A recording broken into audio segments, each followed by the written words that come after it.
Bonjour, nous sommes le 13 septembre 2023, jour exceptionnel. Deux titres meublent l'actualité d'aujourd'hui. Deux événements majeurs, l'anniversaire de Culture FM qui célèbre ses 6 ans aujourd'hui à mot de concrétisation et bien évidemment l'anniversaire de l'assassinat de Ruben Oumniobé, commémoration en grande pompe dans la ville des Écailles au Cameroun en général.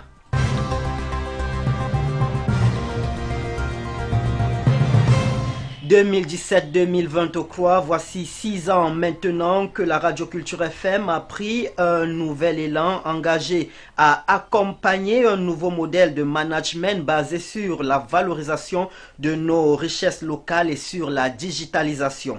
6 ans de concrétisation et d'engagement sans faille, salués par les auditeurs, les lecteurs et les téléspectateurs. Belle radio que j'ai découvert lors d'un passage à Ezeka, lorsque j'allais à Dorodorf. Et depuis, je suis un de vos fidèles auditeurs. Beaucoup de courage à ce que vous faites et merci pour tout ce que vous faites. Je souhaite bon vent à cette radio qui monte, cette radio qui fait la fierté du département de l'océan en général et surtout de nous autres fidèles auditeurs parce que cette radio ne cesse de nous égayer, de nous divertir, de nous informer et nous sommes très contents de ces différentes productions.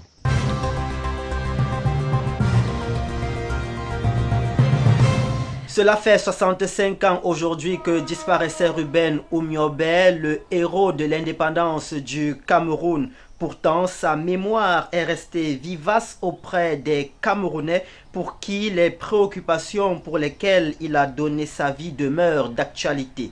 Les réactions de quelques-uns d'entre eux qui travaillent à perpétuer sa mémoire. Les préoccupations de Ruben Oumniobé ne sont pas seulement d'actualité. Elles sont devenues des urgences pour le Cameroun où depuis toutes ces années, on a vu un État au schéma colonial empêcher l'éclosion de la nation camerounaise. Je crois que si déjà en 1959, Moumié et Kingé, dans une publication, avaient semé le doute sur la qualité de l'indépendance que le Cameroun allait avoir, leur doute s'est confirmé, nous sommes les meilleurs élèves des autres.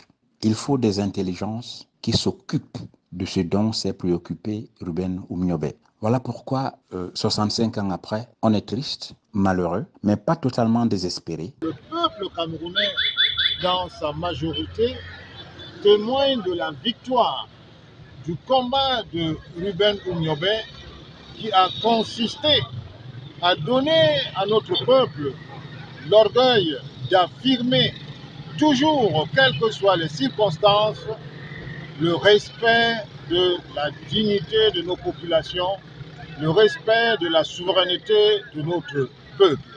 L'Afrique devrait être fière de toi aujourd'hui parce que l'actualité africaine, que ce soit en Afrique de l'Ouest, que ce soit en Afrique centrale, nous interpelle aujourd'hui et montre que tu avais raison parce que tu as dit que nous courons vers une indépendance fantoche. Tu avais raison parce que tu as dit qu'un esclave ne se développe pas. On t'a tué parce que tu voulais que les Camerounais et les Noirs s'affranchissent. Mais ils se sont trompés parce que maintenant, des décennies après, ce que tu as dit en 1957 commence à se réaliser en Afrique.